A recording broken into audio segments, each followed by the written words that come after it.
everyone. Thank you so much for coming out. This is actually our first recorded podcast, so we're really excited, a little bit nervous, but hopefully if everything goes well, then we'll do more in the future. So for those who don't know, we're the creators of Story Prism, which are AI writing tools that simulates collaboration with a co-writer. If you're interested in checking that out, we can put a link in the comment box. But today we are here with Vincent Dajani, the creator of the very popular fictional podcast, How I Died, which you can listen to on Apple and Spotify. We also will also provide a link to that too. It's a really amazing series. You definitely want to check out, especially if you're into the supernatural. Now we're going to try to squeeze some time in for listener questions. So please, if you have any for Vince, write it in the comment box, and at the end we'll try to surf through some.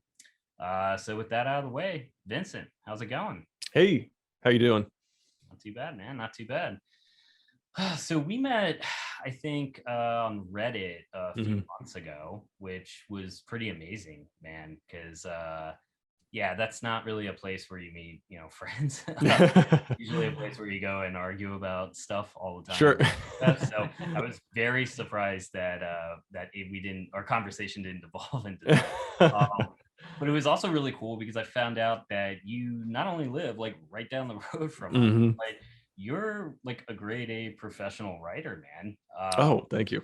Yeah, like I mean, you built this entire audience. You have this very successful podcast series, and I think honestly, what you're doing, man, is just really amazing. Because you're using like a medium that has existed, I guess, since the invention of the radio. And now it's coming back in full circle because it's just fitting so well with the technologies that we have today. Yeah. And so I just thought that was really fascinating. And so if we were going to make a podcast, we knew right then and there, like our first guest was definitely going to have to. So we're really happy you're here. Yeah, I mean, I definitely appreciate it. Thank you guys for having me on. I think, there's so much opportunity with fiction podcasts right now, and it's just something that people don't really know about. I know you mentioned offline that you weren't aware of like people were still making these and stuff like that these days. So, I mean, I could talk a little bit about like what they are in case anybody doesn't know before we like really deep dive in, if that's helpful. Yeah, I think that would be very helpful. Just kind of give us an overview of sure. what exactly you do. Yeah, so obviously it's no secret podcasts are exploding more recently the past couple of years. There's a whole subgenre that people are making fiction podcasts. So like it could be anything from, an individual person's audio diary that they're, talking about something to full cast dramas and things like that. And tons of different companies are making them, production houses, individuals are making them as well. I mean, tons of people like Marvel and comics and stuff like that. There's a Wolverine, there's a Batman audio drama. There's soon to be a Stranger Things one that's coming out, starring some of the spin-off series characters and stuff. So like there's a bunch of different things that are going on. And then there's the other side that's like the originals created by, more indie creators that are just making something that they love or that they wrote that they can put out there. Like I said, there's a ton of different ways to do it. You can do it for very minimal, like a single character that, people are playing themselves versus, full cast things. And so the great part about this new-ish resurgence in fiction podcasts is that it's cheap. People can publish their own stuff and they can do it independently as either proof of concept or to continue a series on something that they enjoy. Yeah, that's really interesting, man. Because we come at this from a filmmaking perspective, right? So I mean, I think it was like 2012. We were just kind of tired of our jobs, and we're just like, hey, let's just come up with a story and like start filming it. And we quickly realized just absolutely how expensive and daunting that kind of challenge was. So, and honestly, like back in 2012, like people were still doing fictional podcasts, but it just wasn't as popular. Right. So like, could you tell us like just kind of how you got into that? Like, where did you get your start? Like, did you think to yourself like, hey, I'm going to get into screenwriting and then I'm gonna like move to Hollywood and do that whole thing? No, actually. So it kind of went the opposite way. I went to college for creative writing, so I dreamed of being a naive novelist afterwards. So I was wanting to break into that, and then sort of realized more about the industry as I got into the real world after college. Worked as a copywriter for a while, a journalist on some business magazines and stuff like that, and was just really craving like a creative outlet. And I had discovered audio dramas in like 2015, 2016 or so, and was just a huge fan of them because, like I said, there's a huge variety. There's tons of cool stuff. Some of my favorite stories I've ever experienced are in this audio drama space. And so I had been practicing my own writing in the novel form for years, hadn't really done anything outside of that. And then in 2018, a friend of mine and I were both into audio dramas. We were like, I wonder if we could create something like this. So we came up with this grandiose idea for this, crazy out there sci-fi series that we wanted to make. And before we did it, I was like, you know what? Let me make something much smaller, like a miniature version as a test, just to make sure that we could actually do this, because I don't want to put out like our life's work, our magnum opus, on this thing and then have it end up sounding crappy because we don't know what we're doing. So I ended up writing the first season of the series How I Died, which is sort of based off of Bones and House and like medical dramas that I love in TV form. There isn't really anything like that in the audio drama space. So because of my interest in that, I wrote the first season. It follows a forensic pathologist who can speak to ghosts. And so that's how he solves the crimes. And it sort of fit in that perfect model for what you would want in an audio space. Like there isn't really anything that we can't describe with audio. There isn't any huge visuals that we would need. It's very, stationary in a couple of locations. And like I said, it's mostly dialogue and speaking. And so with that sort of minimal idea in mind, I just put it together as the first episode, and it was terrible. It was awful. I starred in it. I had a friend of mine as like the counter star, and it was terrible. Like I said, the audio quality was low. The writing was poor. It was my first time ever getting into writing something like that was scripted. And we didn't even publish it. Like my friend and I and our like 2 or 3 cast members all listened to it, and we all decided like, if we're going to do this, we should do it right. So I went back to the drawing board, rewrote the pilot completely, found a sound designer who was looking for some freelance work. And I was like, I've got a little bit of money saved. We were going to put this production together. We did a full cast. I still start as the main character just to, save some money there. But then we've got, I think, like 24 other cast of characters in this series. And so with that little bit of money, it was like $4,000 or $5,000. So you're thinking about like production costs for even an indie 25-minute episode or a clip or short or something like that, versus we're on season 3 now, and it's been probably under $30,000 for the 3rd season. And so like the cost disparity is huge. And like I said, people can do this kind of stuff on any range of scale. You can have a single character with, your at-home equipment and stuff like that, or you can have full cast and, really go big budget, high sound quality. But the point is that, my first foray into this, I didn't know anything about the production side. I had written a little bit. Like I said, it was poorly written in the script format. After I put together that first pilot episode and then the full season, I learned so much about this. Like, it's just like going out there and filming your own short, right? You know everything in theory, but as soon as you're actually in the practice of it, you're going to, exponentially grow your education there. And so after we finished that first season, I had a background in digital marketing and copywriting. Like I said, I was able to promote it across the internet, do stuff on Reddit, Google Ads, Facebook, all that kind of stuff, and then do a lot of cross collaboration with other people in the space to help the show grow. Made a ton of connections that way, and since have been working with a crime thriller novelist to adapt his series into other fiction series in the podcast space. I work full time as a podcast producer and writer now. So it's sort of all, and this is over the past 4 or 5 years now, just sort of all fell together. And that's how I got into that. Wow. Yeah, that's really cool, man. Like there's really something to be said about just going out and doing it. I mean, it sounds really corny when you hear that, right? You hear from motivational speakers like all the time, but like that's how John and I really learned how to make films. I mean, John, you formally went to school for filmmaking and whatnot, but like I never took a class in writing or anything Mhm. like that or production, but we just like went straight into it. I think our first short was like $5,000 or Mhm. something. And that was a 10-minute, like essentially almost like a courtroom It was drama. proof of concept. Yeah, it was a basically, proof of yeah. concept. Sure. Exactly. Yeah, that's Yeah. what we were trying to do as well. Mhm.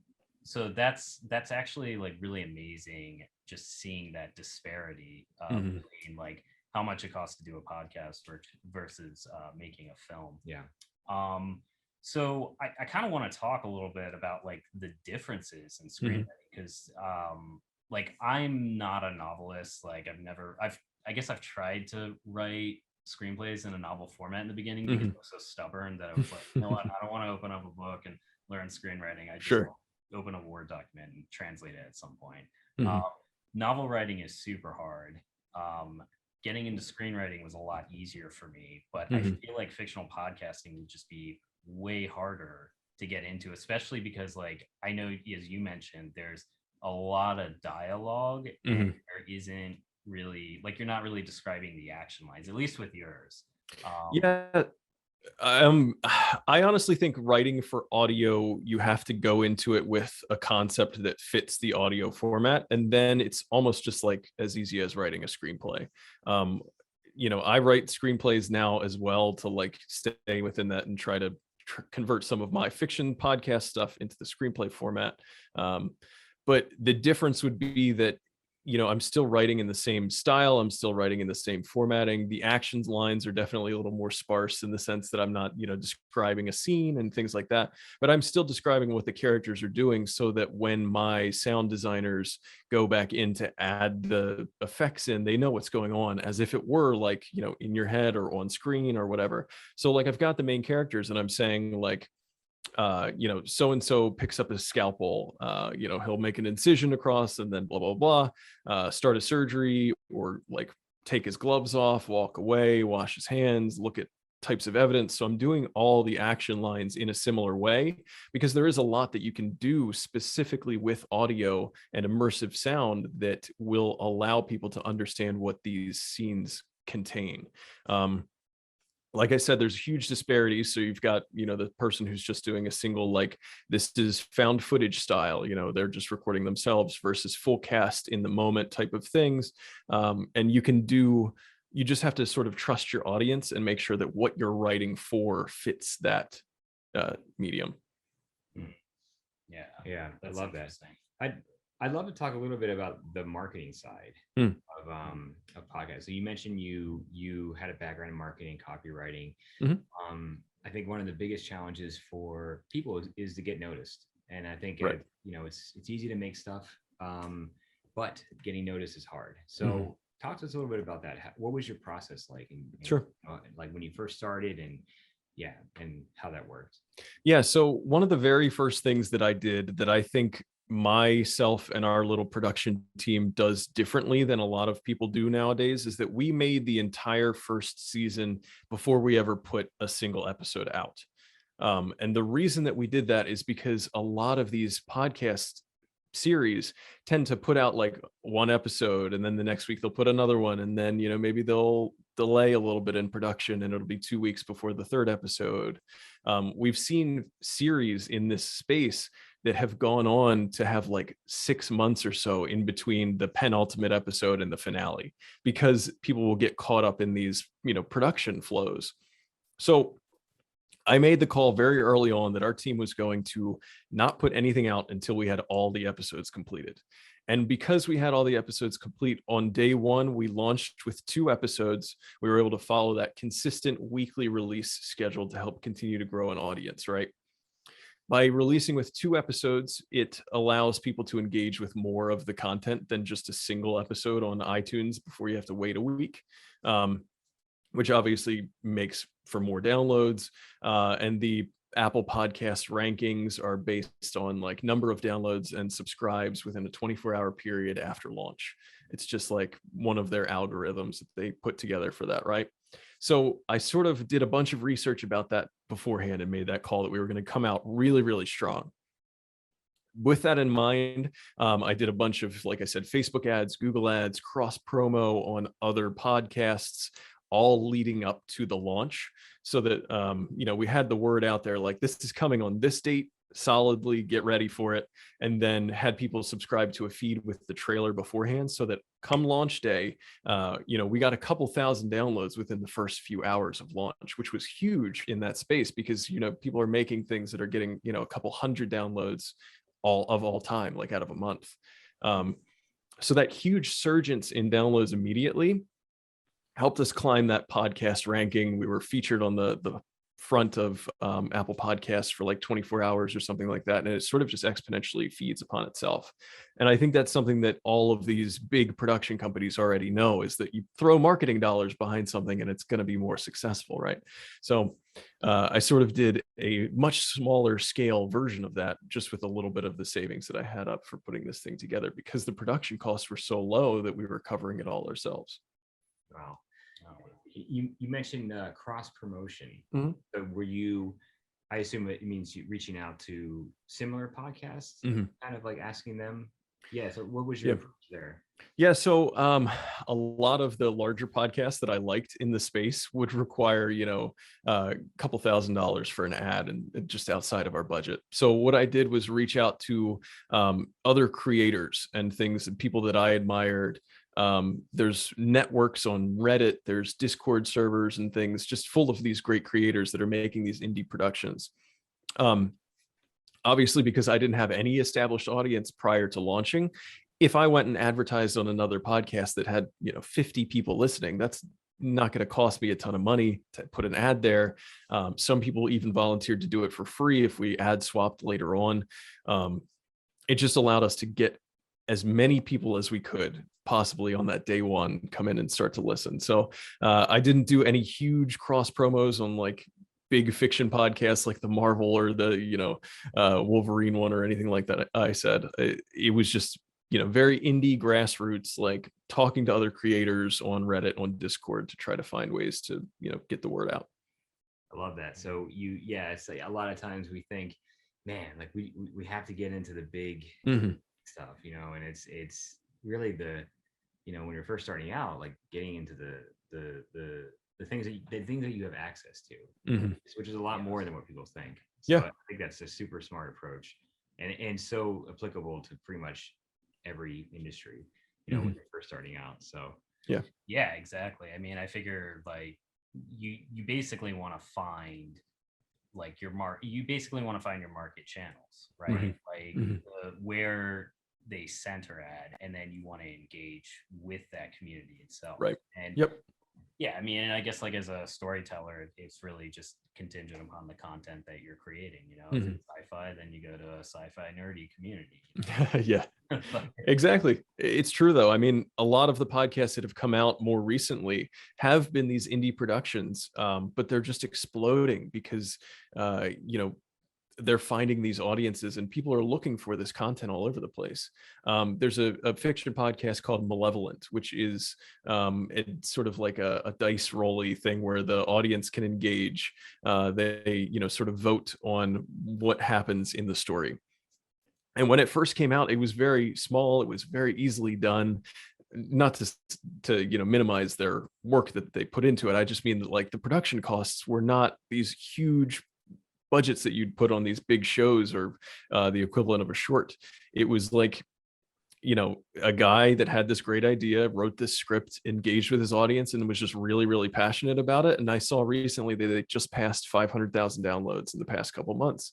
And so they found this audience through just like continuing to put stuff out, continuing to talk about the show, continuing to be passionate about it. Because I think obviously as creators, we love the thing that we're making. You can ask anybody that's made a piece of work or written something, they're going to want to talk about it. And I think finding, people who want to listen will eventually go check it out. Yeah, that's awesome, man. So we do have a question from Robin Johnson. So guys, if you we're a little free flowing with this, so if you guys have questions, please feel free to mention them in the chat. But regarding cross promotion, what does cross promotion look/sound like in an episode, and how do you put it in a way that the audience won't find off-putting? Sure. Yeah, for podcasts, obviously anybody that's listened knows that there's pre-roll, mid-roll, and post-roll ads.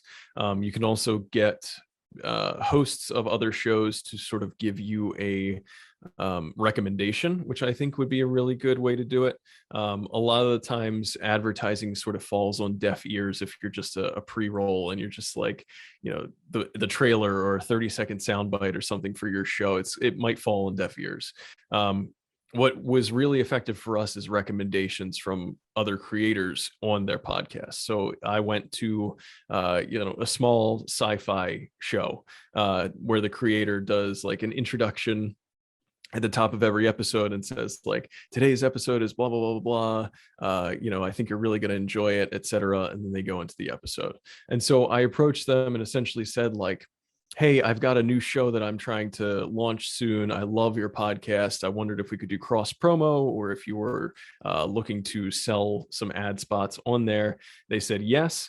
And so I was like, I don't want to just run, like I said, a 30-second soundbite. I'd rather this guy listen to the pilot. So I sent it to him early and then asked him, to give some honest thoughts to his listeners because they trust him as the voice of the podcast. And so he liked it and said like, this podcast is sounding great. I heard the first episode already. It comes out on, July 11th. I think you're going to really love it. Go check it out. Listen to the trailer here. And then let's get into today's episode. And so that endorsement advertisement, I think is going to be more beneficial than just running an ad spot because the ad spots, like I said, people can fast forward. They're going to fall on deaf ears. People may not be as receptive as trusting someone who else is going to give them a recommendation. Yeah, no, that's absolutely true. Especially, I mean, I feel like back in 2012, people were probably a lot more trusting when it came to even organic advertisements. But I mean, even today, like, I mean, you could just go on Reddit and say, "Hey, I'm doing this Kickstarter thing or whatever," and blah blah blah, and like, there's always going to be that one person that just says, "Nope, this is a scam. I don't trust you at all." Yeah, and it's just. It's ridiculous, but at the same time, it's not because I feel the same way in a sense, right? And so I think that's a really, really powerful thing to just, find the people who your market really trusts or whatever, and then talk to them first, Yeah, for sure. I mean, there's also, like I said, there's this audio drama subreddit. There's discords that are dedicated to fiction podcasts.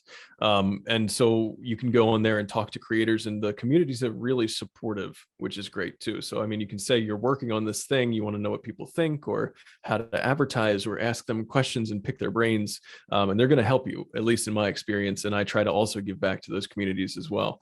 And I think it's really helped some other creators who are looking to make stuff too. So like I said, great opportunities out there if anybody is looking to get into it. And just to sort of circle back about the whole point of this, collaboration and podcast that we're doing right now is that the functionality of putting together an audio drama episode is maybe threefold. Obviously, first, you've got the ease of access of putting and publishing something that you love and wanted to create, right? Secondary would be that you can use it as a proof of concept. As you said, John, like you guys put together a proof of concept and learned a ton of stuff for it. I've worked since launching mine as sound designer and producer on some other people who have had ideas for proof of concepts. They've come to me, they've got the script and are looking for, either help casting, help, putting it together if they've already got audio recorded.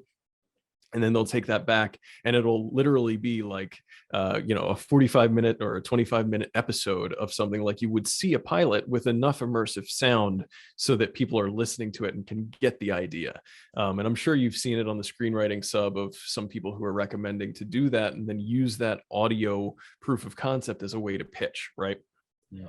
Can give people a sense of what the show is, make sure that the jokes actually land and the pacing sounds right and that people get an immediate sense of the tone without again having to put together a $100,000 proof of concept. And then the third avenue is that if you're successful in this audio drama space, the pipeline for selling fiction podcasts to go directly to Hollywood right now is exploding. There's companies like Q Code and Gimlet who are creating these amazing, outstanding first seasons of a show an audio drama, and then they're selling it on Hollywood to turn into a television show or a movie. So specifically, I'm talking about Blackout, Homecoming. I'm blanking on the other ones. There's just been tons of like, people love these audio dramas, and because the audio drama is successful, it gives Hollywood producers sort of a comfort in knowing that the audience is there. And that's the number one thing that you'll see with Hollywood producers these days, is that it's like a risk reward balance, right? They're not going to go in on an unknown writer with an unproven concept and an unknown audience.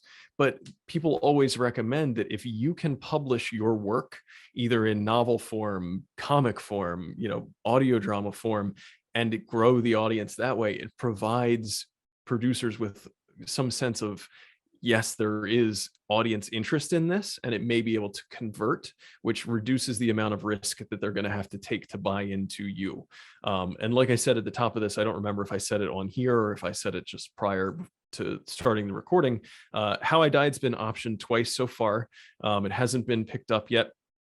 I've seen a ton of other audio dramas that are getting optioned, even by indie creators. There's the Black Tapes that was optioned multiple times. I think they made it pretty far into production. Archive 81 that came out on Netflix in the past year, I want to say. That was a fiction podcast first. And I'm a huge fan of the first season of that podcast, but the second and third season goes way off the rails, doesn't fit my personal taste, and I think it turned a lot of the audience off. But the fact that the first season of that was so successful and so engrossing, and it proved that the audience was there, they were able to sell the idea to turn it into that Netflix series.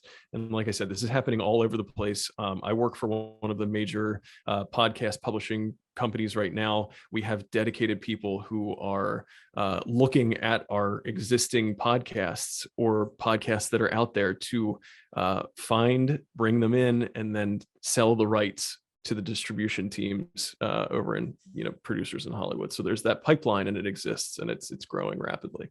So very long-winded way of saying I think now is a great time to talk about this and get involved. Oh, yeah, for sure. Yeah, I love it. It's very analogous to startups, actually. In businesses, investors really want traction. They want to see numbers. They want to see people using your product and whatnot. Yep. So same thing. Movies are, for good or bad, movies are a business. So it's numbers matter to the guys writing the checks. Unfortunately. So and that's I think that's a super smart thing to do, is to do something affordable. And an audio podcast is a brilliant way to do that. Yeah, well, especially since like reading a script, I mean, I'm sure everybody here has at least read one script or two. They're kind of hard to read and enjoy. I mean, even the great ones. I've read Forrest Gump and whatnot, and if anybody's read the original script, it's kind of like formatted in a messy way, and it's very descriptive and whatnot. So this just like adds that extra dimension, which can be super helpful. And so that's honestly what we tell people all the time to do. Like, forget about your script, turn that into content that people want to see right now. In some way, shape, or form. I mean, maybe it's like through ventriloquism or something like that. Something crazy, but hey, man, if it works and make it into some video or whatever, then hey, that's money right there. Yeah. I mean, there's that whole adage of, if you build it, they will come type of thing, right? And like, it might not necessarily be true because people are putting out a ton of stuff, but if you're really passionate about it and put the time and the effort into learning it and making something quality, eventually it will find that audience. Like I said, you could do that in form of a proof of concept that you can share out, or you can do that in terms of going all in on an audio drama and saying you want to make this full series. If it gets picked up, it gets picked up. If not, you're creating something that you're growing an audience and you enjoy putting together. Yeah, well, that's a hard thing to kind of deal with. I mean, I guess like, before the internet and even in the beginning of the internet, there was really like, I guess we had this, I guess like today we have this issue of just there's way too much information out there. So it's like, how do you get past the noise? So I guess in your opinion, like for you, what really worked best in terms of like platforms to speak on and whatnot? Like what did you find to be like the most helpful like channels? In terms of like growth specifically? Like stories in general, like getting there. Yeah. I think first and foremost, the thing that helped my series was that I sort of leaned on existing types of content in the television space, right? So I said that I love, shows like Bones and House. And so I really leaned into creating a universe and writing in a similar way that would be both, procedural and serial in a way that people can consume the content and would enjoy stuff like that, right? So first and foremost, I think it's concept. I think a lot of people may not take enough time to really think about the concept when they're putting something together, when they're writing a script. You do have to think about like what is marketable, what is sellable, what audience would potentially be out there for this. Um, and that's not to say you can't just write a script that you love and are passionate about. By all means, go for it.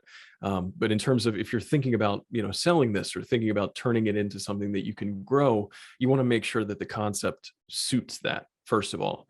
And then afterward, like I said, a bunch of the launch type of marketing was really helpful, but I, can't stress enough checking out subreddits and discords to find the audience. There's tons of voice actor communities and audio drama communities on Twitter as well, which is great. You can appear obviously on other people's podcasts to talk about, your processes and things just to get the word out there as well. Yeah, I think there's a lot of different ways to do it. Yeah. Well, yeah, I mean, I think like probably my favorite new one that's come out is Substack. Because like, yeah, I mean, it's it's nothing like revolutionary at all. So I'm honestly really surprised that it's just now recently come out, but it's definitely like really disrupted the journalistic world. But I'm wondering if novelists are actually turning towards Substack and making episodes like, fan fiction and stuff like chapters. that. Sure. Yeah. It's a great way to kind of get noticed. So I guess what would be like your biggest piece of advice to anybody starting out as a writer? Like, what would you say, like, your top like 2 or 3 things that like every writer really should do, no matter what genre or no matter what format they're really trying to get into? Sure. Yeah. I mean, like I said, I've sort of transitioned into the screenwriting space now, trying to turn my, existing podcast writing capability into, screenwriting in terms of film and TV. So I sort of ran the gamut of like starting in novels, then podcasting, now, hopefully moving into TV and film. So I've learned a ton along the way, and I'm happy to share like as many things as I could think of. But I think the first one obviously is formatting and learning the rules of how you're supposed to write certain things, right? So when I started, one of the first scripts that I wrote, I just knew that I would be making the piece and I wouldn't have to show it to anybody, so that the formatting was weird. There was like just words in there that described things that made sense to me, but didn't really make sense to anybody else. That first fiction podcast script, like I said, it was like one line of action at the top and then the rest was just dialogue, and I was just like, I'll put the sound effects in, I'll figure it out along the way. After working with a team and learning more of the formatting, I can't stress enough how much it is to like learn the actual ways of putting things together in a way that everybody else will know how to read it, right? So I'm not going to be the only one working on this stuff. If I sell it, I'm not going to be the only one reading it. Obviously, you want other people to be able to read it and be familiar with it. So learn the formatting, learn the rules, quote unquote, so that you're able to break them as you need to when you're putting scripts together. Like just read a bunch in different mediums, whether it's reading other scripts or reading novels or anything. Just check out as many different types of mediums as you can, because I think that having more of a database to pull from for your creative processes is more helpful than just knowing, like, I've watched Breaking Bad, I've watched Interstellar, like, and I want to make something, and that's awesome. But knowing how it's done across the board, whether it's unpublished scripts or scripts that you may think are terrible, you're going to learn more from reading something else or someone's unpublished manuscript of a novel. You may think of what isn't working, what is working. And that's going to teach you more than, watching Interstellar or Breaking Bad or whatever. You can read the pilot of Severance, and that's going to be like a great way to check out something awesome. But if you read somebody's, movie that you thought was terrible and you read the script for it, you're going to learn from their mistakes without having to make those mistakes yourself, which I think is always really useful. Let's see, maybe a third thing. I'd say right now, don't be afraid to take risks. I think we're in sort of this prime space right now with TV shows and films that are coming out that are doing things that sort of people didn't do, 5 years ago or so. Like if you look at the beginning, the pilot script for The Boys, right? Within the first 5 minutes or 10 minutes, you've got someone literally exploding. Spoilers if you haven't seen it. It's just something that wasn't really done, back then. It's gratuitous violence. It's a lot of swearing and things like that. And it might not be for everybody, but obviously the fact that it's sold and has become such a huge show sort of leans into that idea that taking risks and sort of subverting genres is important right now. Look at Severance. Again, if you're looking at more popular things, it's, tons of mainstream commentary about what it's like to work and live in modern day, but it's also written beautifully. And like the first season of True Detective, I would advise pretty much everybody read the pilot.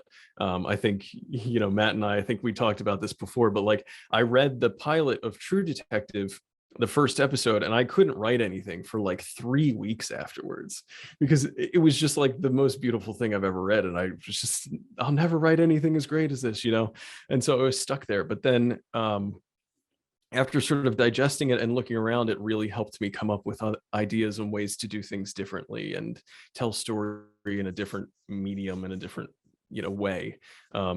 Particularly one script that I'm like sort of shopping around right now is a fictionalized version of a serial killer from the 1900s, right?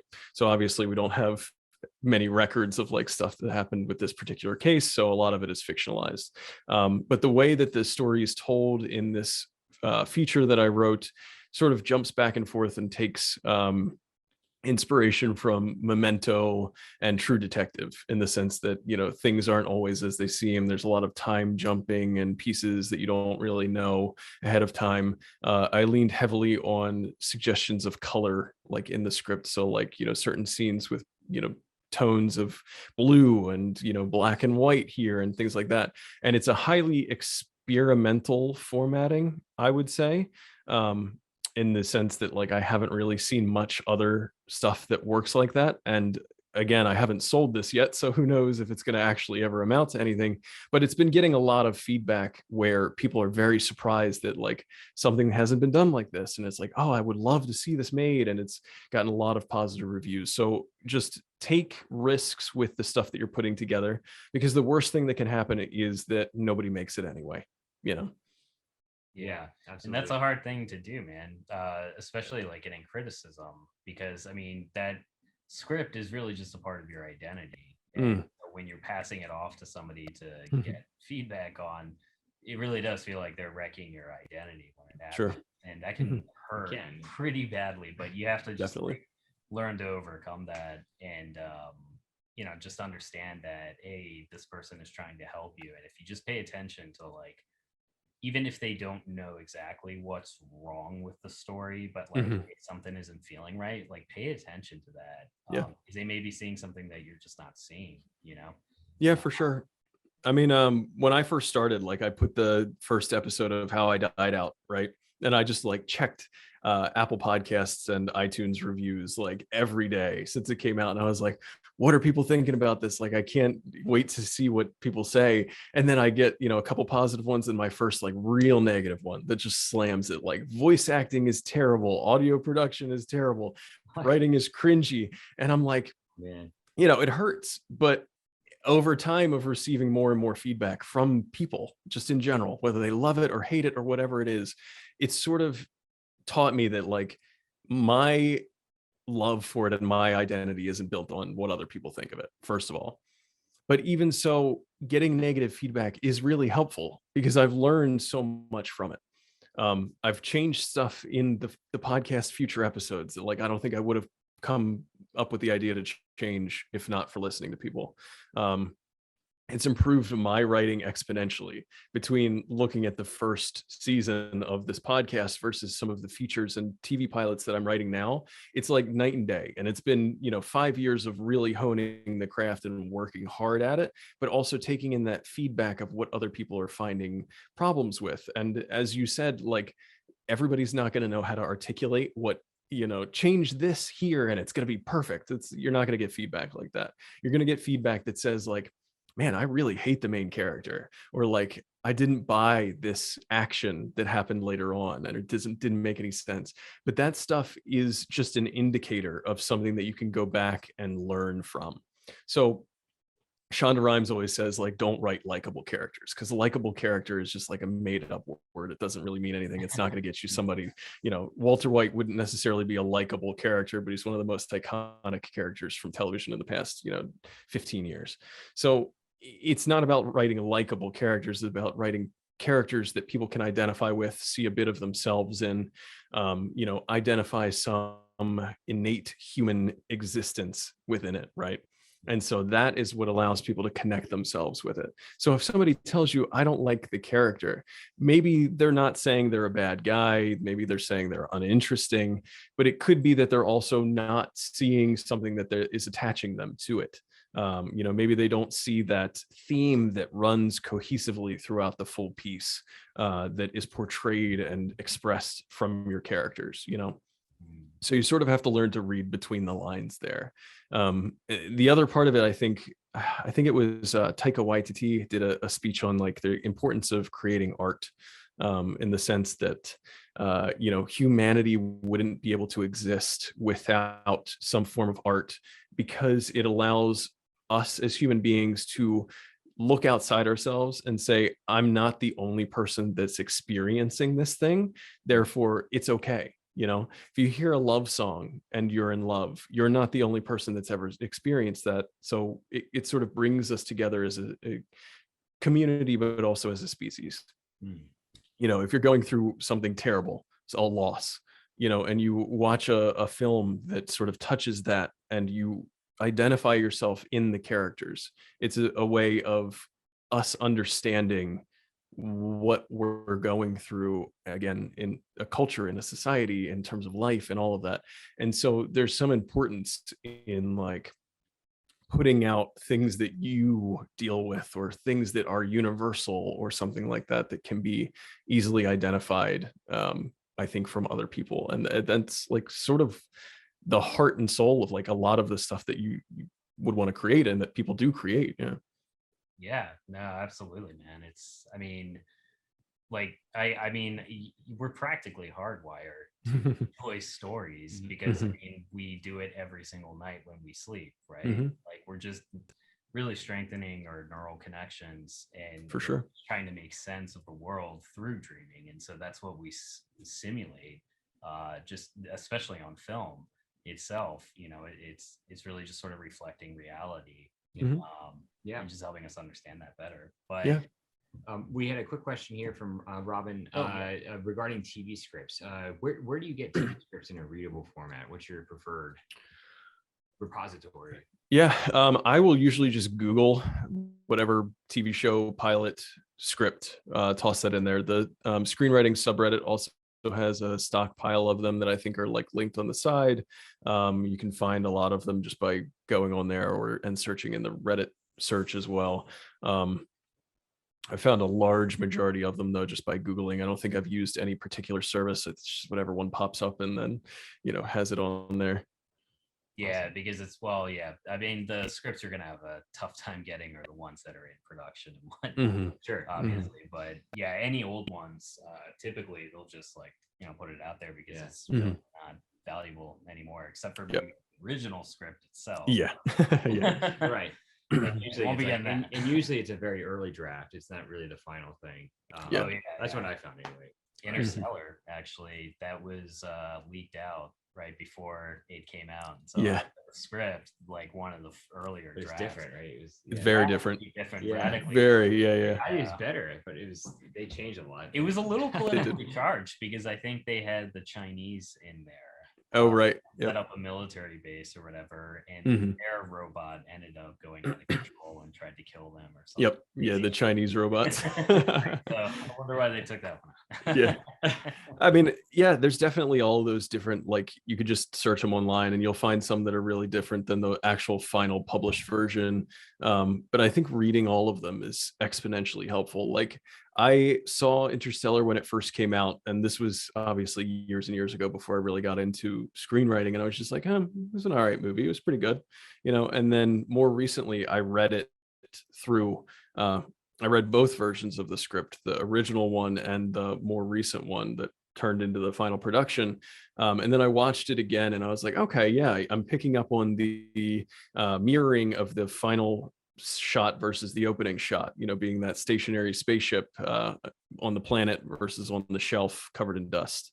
You're picking up on the fact that in the first couple pages, they explicitly state the theme because, the daughter is just like, I thought you said, science is great. That's not obviously what they said, but that's like the gist of it, and he's like, I did, but so-and-so. And so you can pick up on a lot of the techniques through stuff like that, either analyzing the final film and comparing it to the script, seeing why they changed certain things, seeing where they hit certain beats, which I think is always really helpful. There's a Save the Cat breakdown of Interstellar you can find on YouTube that I think everybody should watch. It was just very helpful for me too. So awesome. Yeah, we're John Truby fans.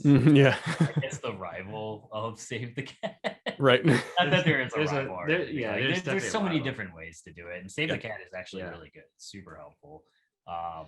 Yeah, well, I would love to just kind of briefly touch on you mentioned your podcast is in the process of getting options. Sure. What was that process like? Did they reach out to you? Did you reach out? And if you did, what was that? What did you do, I guess, to get notice there? Yeah, so I don't particularly think that How I Died in the podcast audio written for audio form works very well in the TV space at all. I wrote it specifically for audio with that in mind. And so a couple of producers have reached out to me and said, like, are you optioning the rights to it? Like, we want to see if anybody owns it, if they're interested in picking it up and attaching a writer to it. And so I've had 2 development meetings for it. One went a little bit more in depth. And so I was able to essentially say, like, this is the base idea.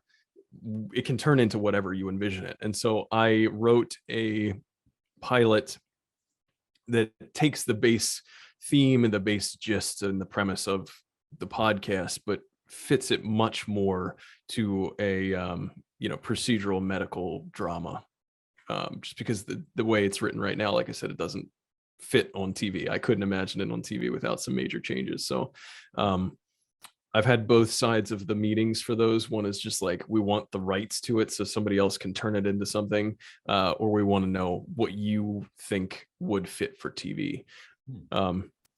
The further meeting, like after that one, was, like me as a writer going into the essentially looking for like a manager, trying to figure out what themes really stand out to me, what genres I really enjoy writing, if I want to work in TV or film, when how much I care about like my idea versus a collaborator coming in or a director wanting to change something. So I think a lot of that stuff it's also about you as a person more than just the idea, right? Like the script, the idea is great. Somebody can buy that and they can go turn it into whatever they want to. But if you want to make it as a writer, either in TV or film, I think it's also about, being able to express your ideas, being somebody who does understand what's marketable, what's going to work for audiences, being easy to work with and not, a pain in the butt for, if a director comes in and wants to change something, are you going to, be angry about it? Or are you going to say that's a, good idea? Let's rewrite it. Yeah.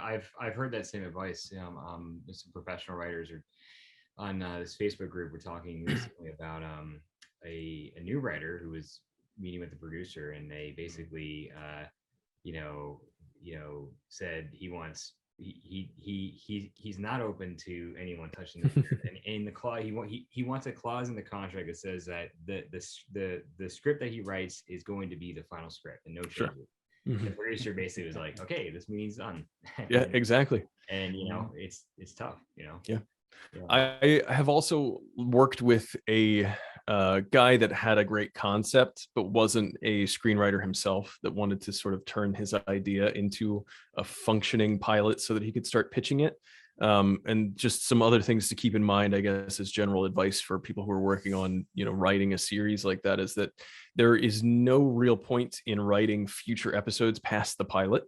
If you're just working on TV, nobody's going to buy, 4 scripts. There's no point in writing a full season of anything because nobody's going to buy the full season. They're going to say, I like the pilot idea.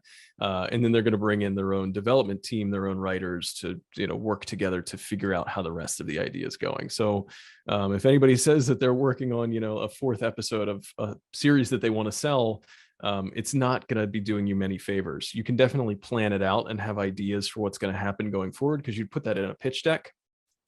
But in terms of actually writing them, you're either doing it for yourself or it just sort of wasting time, I guess.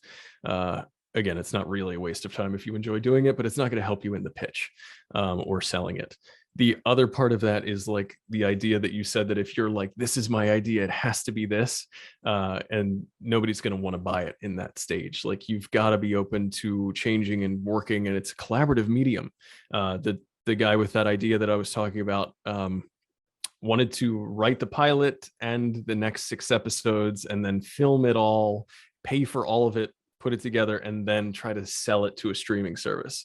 And I was just like, I don't know. I mean, he might have connections, he might be able to do that, but from my perspective, you're not going to be able to sell it like that. Development teams are going to want to come in and talk about it and change it and make it their own and stuff. So, if you're working in a series, stick to the pilot, make it really solid. And I don't know if you want to get into, we can talk about more about, formatting and, setting up a story that's going to continue and stuff like that later on. But just, you got to be open-minded when you're going into this stuff, and don't be, set in this is how it's going to be, because, they can find somebody else to write something. There's tons of great writers out there that are working on other stuff, and ideas are a dime a dozen, really, which is sad, but maybe true. I mean, it is true. Yeah. Do you do well, I assume you have like a portfolio of work that you have, just so they can check you out? Yeah, for sure. I have my own portfolio website. I don't know if you really need a website for writers, but definitely have at least, I'd say, 2 or 3 really solid scripts that you would say are a representation of the things that you enjoy writing and are really well put together. That way you can go into those meetings prepared, because even if you get, like, somebody brought me in to talk about How I Died, and like I said, we decided together that it was not going to be able to be changed into a TV series. But the follow-up question is, after that, like, what else are you working on? What other stuff do you have that we might be interested in? Because if they like you and it's a good fit, they're looking for talent to cultivate. It's not just like, you have a great idea, we'll bring you in no matter what, and then you're gone. Like, they want to grow with you. They, finding a manager and an agent it's a collaborative working experience. So definitely have a portfolio, a couple of scripts that you enjoy or enjoy writing in that genre and are well put together. I would also say try to differentiate some of the stuff you're doing as well. Maybe don't write all rom-coms, even if you love rom-coms.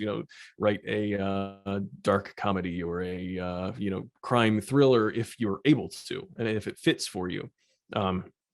I really, really struggle with dark comedy. I can write comedy, I can write dark. Putting them together does not work for me. I don't understand why. I've tried a couple different scripts like that, and so, like, I just stick to, like, I've got a comedy script, I've got a horror script, I've got a crime thriller, and it's just some things that I can go forward and say, like, here's the stuff that I work on. If you like any of it, maybe we can work together. Yeah, and I think the hardest genre to write would probably be fantasy. Oh, okay. I think it's because there's too much freedom. Sure. Because it's like now there's that extra layer of just having to invent the world. It's you know what I mean, all the rules. And yeah, I mean, you can invent whatever you want, but it has to be logical in that Sure. sense, so that it suspends disbelief and everything. But I think we have a we do have a question, here. and I actually want to open up for anyone else who has a question. We should put the links. Yeah, we'll put the links in here so everyone has them. But let's go with the question here. So I'm a 23-year-old poet who is transitioning into screenwriting. I'm in a creative writing program, and I don't think I want to particularly study after this. What would be your pieces of advice for someone like me who is trying to break in while maintaining financial security? Thank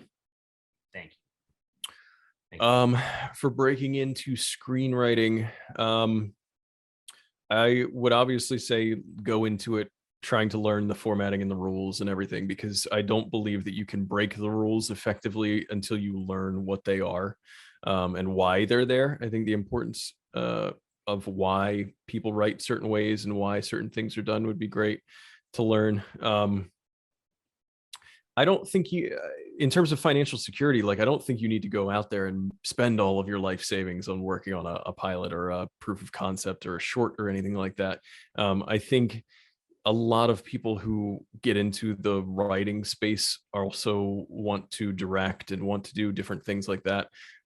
If you do want to do that, then yeah, definitely take the time to learn how to do that. But if you want to just strictly write, just learn absolutely everything you can about the writing process.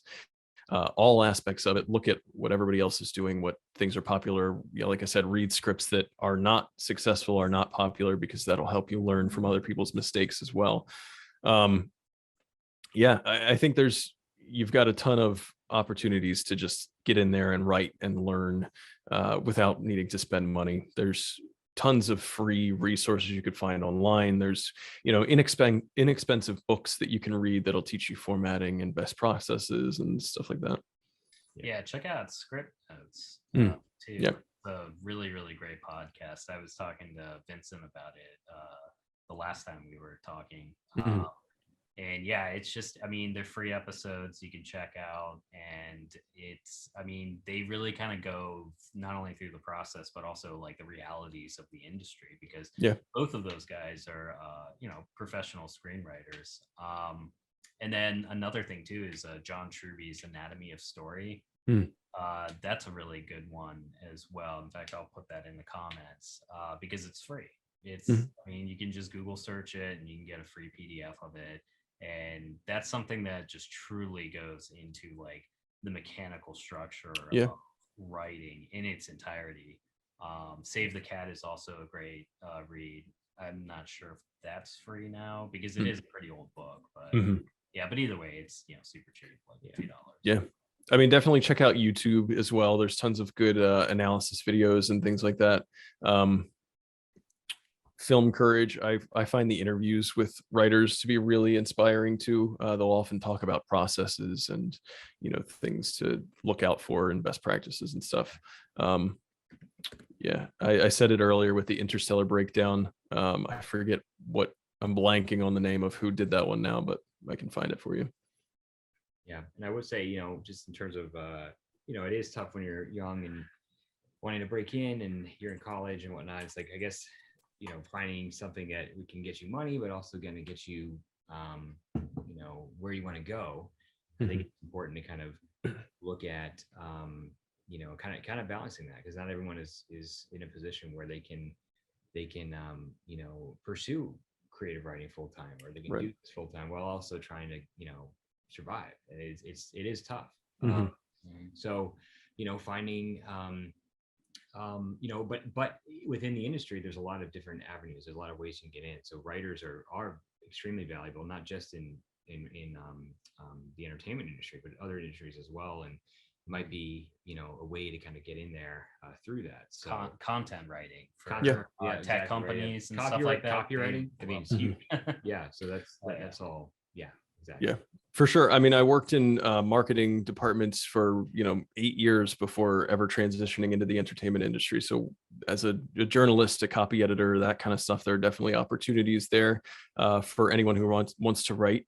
The alternate side of that is to just get a job that allows you to save your creativity for when you're home and when you can get into that creative mindset.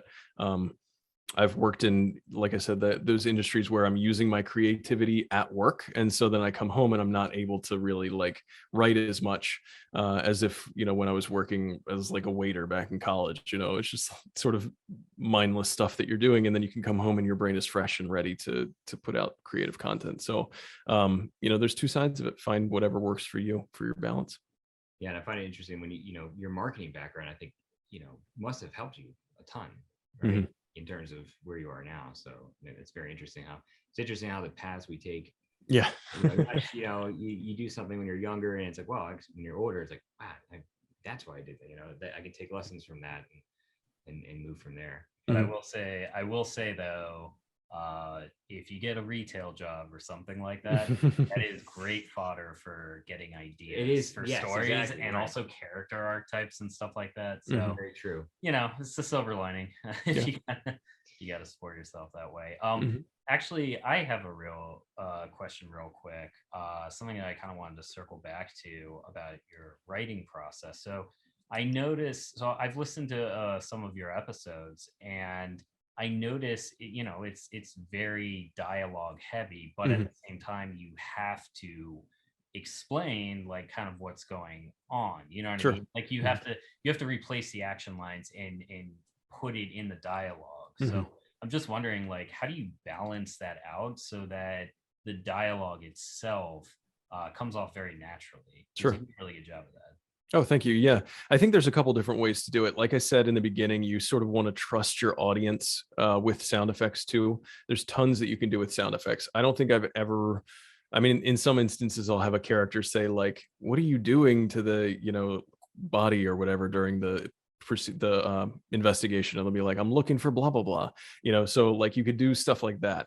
But you can also trust the audience and just rely on sound to explain what's going on. Like sound has come a long way more recently as well. So you can do things like hard panning left, things in 3D now too. So like if a door opens, you're not going to confuse if the main character is opening the door, if the main character is centered and the door is, far left or something like that. So you can trust the audience for that. You don't necessarily need to describe every action line that's going on.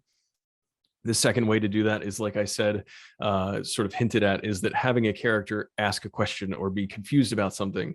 A traditional way to start a lot of films or movies or films or TV shows is by having someone new come into the universe, the world or whatever it is, because they're unfamiliar with it. So it gives you a chance to sort of explain things to the audience instead of having to info dump, right?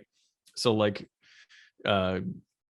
in the case of the podcast, the ghosts don't know much about forensic pathology. They don't know about, finding particulates on a body or something like that. And so the ghosts can be like, "What are you looking for? Like, what are you doing?" And then it gives the character a prompt to very naturally sort of describe like, checking out your lungs to see if there's perforations, blah, blah, blah, blah, blah. So having someone be unaware of what's going on can also help you give that prompt that feels natural, because the audience themselves oftentimes will sort of be representative of that. They don't necessarily know about the world when they first come into. So the third way to do that is particularly in audio. And you can see this a little bit in found footage style, or even the mockumentary style, the way that things are done for like The Office or, like horror movies or something that are found footage, is that you can give the person a reason to describe things as well. If they need that sort of framework or that medium to get information across that sounds more natural, because it makes sense in the universe, right? So for my podcast series, John the Pathologist has one of the overhead mics that are, covered in the cellophane so that he can give autopsy notes. And so if there are things that I can't fit in naturally or describe with sound, I can have him sort of rely on that backup as like, "This is John, it's Tuesday, I'm, working on blah, blah, blah, blah, blah."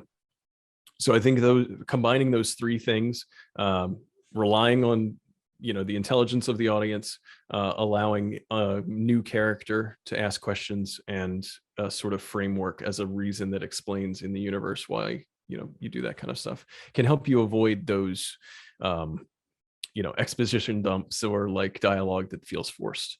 And now that I'm thinking about it, the fourth way to do it is obviously have a character who functions as a narrator, which is very popular in fiction podcasting right now too. The other series that I work on is called The Patron Saint of Suicides, and the main character is a tragedy survivor, and a lot of the story is told through her internal monologue. And so, that's another way that we can rely on that. Very interesting. Fascinating. Cool. Yeah. Yeah. I wasn't even thinking that. Yeah. Because I was like completely stumped on like, okay, so I can't describe anything at all. Yeah. Okay, I think that's so smart. Like just having, it is really smart. Yeah, exactly. Just having like an object where, like the tape recorder or whatever that you can speak to, and make it sound natural. Yeah. There was a post on the audio drama sub, I think either yesterday or the day before, that was just like, why do so many audio dramas rely on that sort of found footage thing? And it's just because it's easy to explain things to the recorder or the video camera or the phone without making it feel forced. Yes. So I think, we got a couple more questions. Dino asked, how did you come up with an idea to create a character specifically related to the forensics field? Also, can you mention some books and series that gave you inspiration? I studied forensics, and that's why it is interesting to hear it from me. Sure. Yeah, I came up with the character of a forensic pathologist because I absolutely love medical shows. And so I watch a lot of House and Bones and ER and Grey's Anatomy and all that kind of stuff. The main character was originally supposed to be a funeral technician, or somebody that puts together dresses up the bodies for funerals. But I wanted it to be more involved in the actual investigations. And so I changed him from working in a funeral home to working in a hospital, so that he can, conduct the autopsies on people at the hospital versus people, outside that had died. Series and books for inspiration. I do read a lot of like crime thrillers, because I think there's a lot that you can learn from like storytelling with a mystery. I'd highly recommend checking out some like mystery series. Yeah, I think there's a couple of series that you could get inspiration from. There's like Pushing Up Daisies, if you are familiar with that. Blanking on the other one. I mean, 6 Feet Under obviously works in that funeral home, which was a big inspiration originally. Yeah, there's a lot of good stuff. I can think of some more and then type them in the chat if they come up. Do you have to do a lot of research on like that field? Yeah, I try to keep as much as I can realistic, but obviously I don't work in the medical field and I don't have a background in it, so a lot of my search history on Google would probably get me flagged for some stuff, but yeah, a lot of it's research and being a fan of medical dramas. So yeah, well, it's okay if you mess up a little bit because it's fiction. Yeah. So I think Robin Johnson has a question. How much can you do in sound effects alone? Can you point us to any good resources, reading on how to do the nonverbal parts of storytelling? Sure. I am surprised every day with some of the way that people can do things with just sound. There's so many good stories out there that I think if you just sort of dive into audio dramas, you'll see how much of it you can get away with without narration, without people explaining. I'd highly recommend checking out Q Code's shows. That's just Q and then CODE.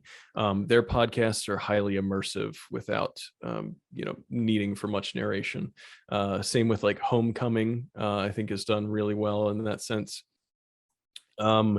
I think in terms of resources, you can find some like soundscape stuff on YouTube and like tutorials for digital audio workspaces like Reaper, which I would highly recommend using Reaper if you're trying something in like Adobe Audition or whatever. Reaper is probably cheaper and offers a lot more that you can do in terms of the sound.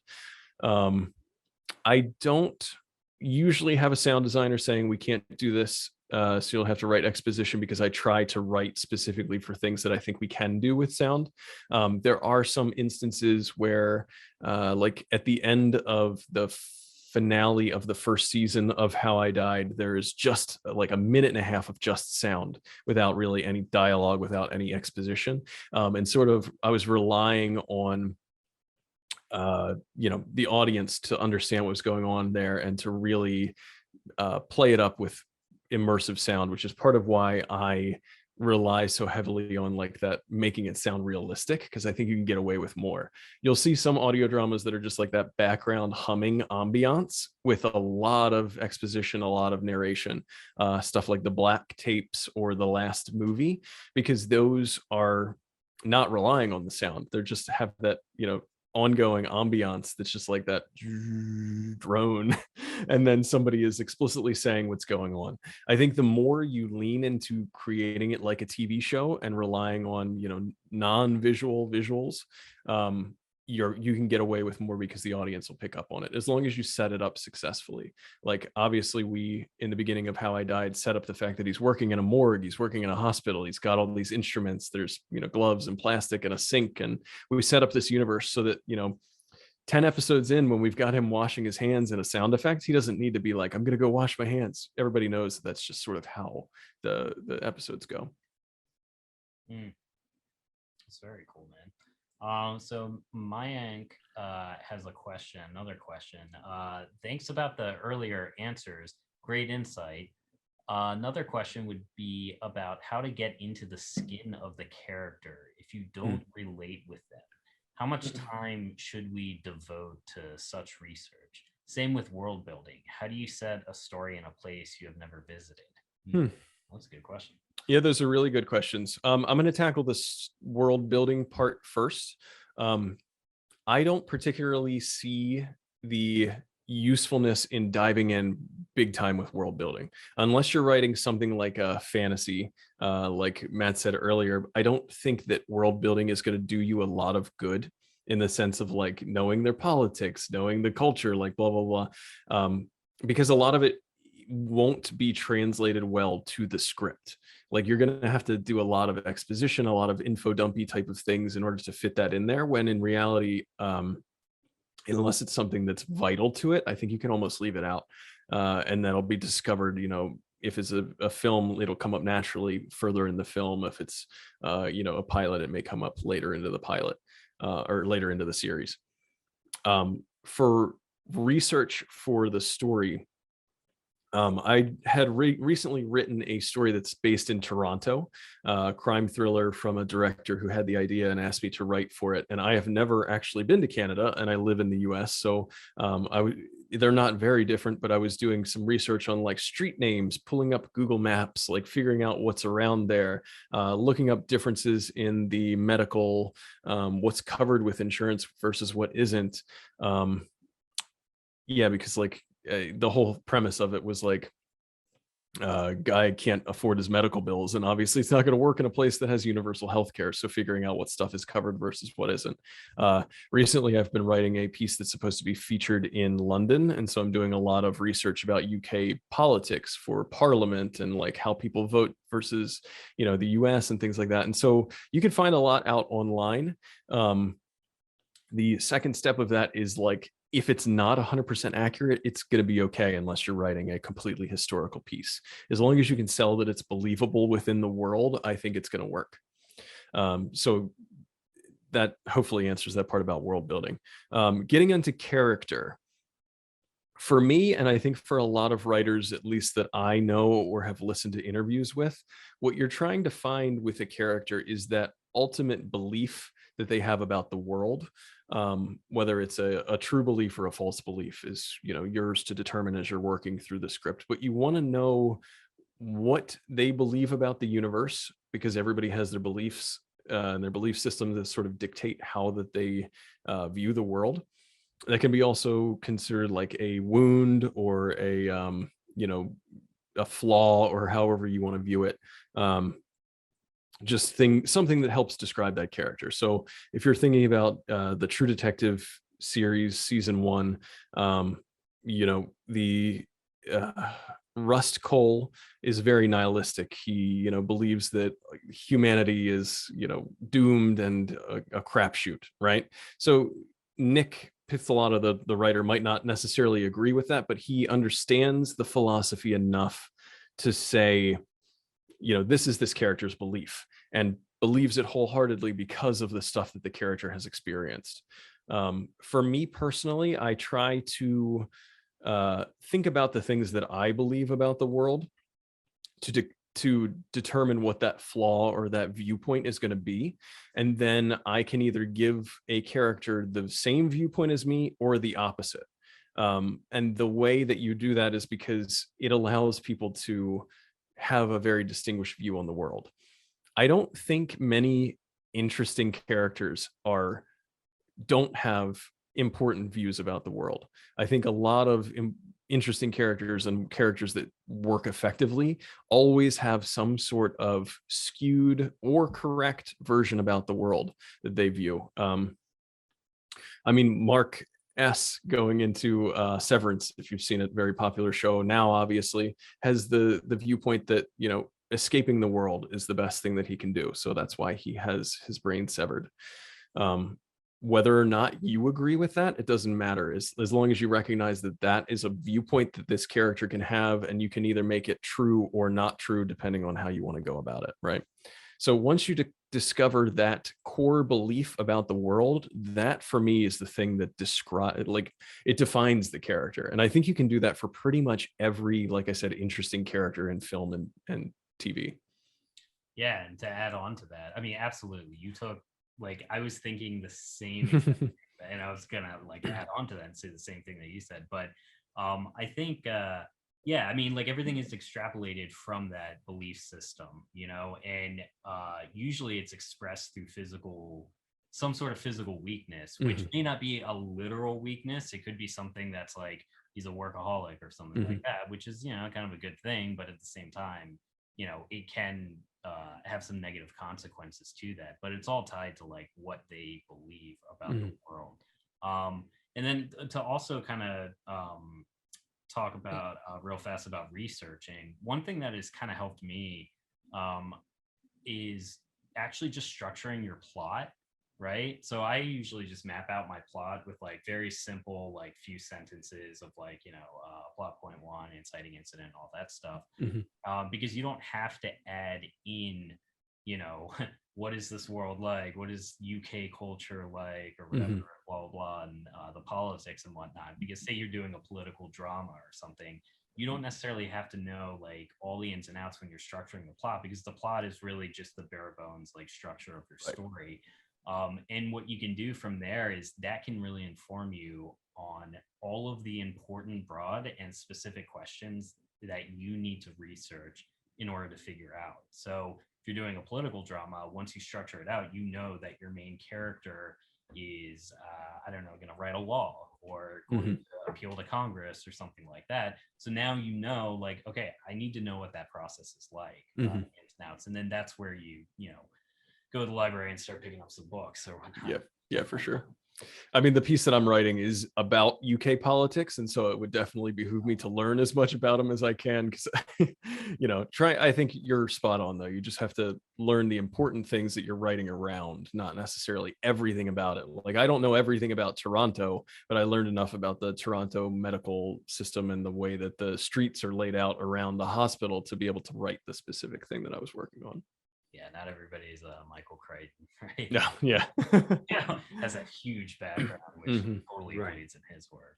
But is there any other questions from the audience? We have answered a couple, but I wonder if anyone else had anything they wanted to ask. Anyway, going once. Going twice. All right, cool, man. Well, yeah, this was honestly, great to have you out here. I think it went pretty smoothly, man. So I think we're definitely gonna have to do this again.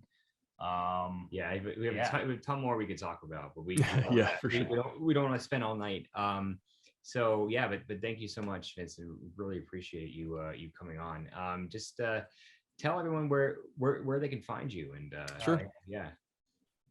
So I think you linked my website in there. You can go to vincedajani.com if you want to. There isn't really anything there for people to check out, but you can contact me if you want me to ask any or answer any more questions or anything like that. What I would say is check out audiomedia.com. That's AUDIOHM media.com. And that is the production company that I work for that puts together all of the podcasts that we make. So yeah, lots of good stuff on there. I think that, hopefully people will enjoy.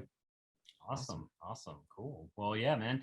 Next week, I guess we'll have Candace Owens on, guys. So be prepared for that to talk about screenwriting. No, I'm kidding. But yeah, no, definitely. Thank you so much for coming out, man. And, Absolutely, yeah. Thank you guys for having me. Yeah, it was a ton of fun. I hope you guys got a lot out of this, and yeah, stay tuned. We'll definitely be doing a lot more of this in the future. So, but until then, good luck in your writing, guys.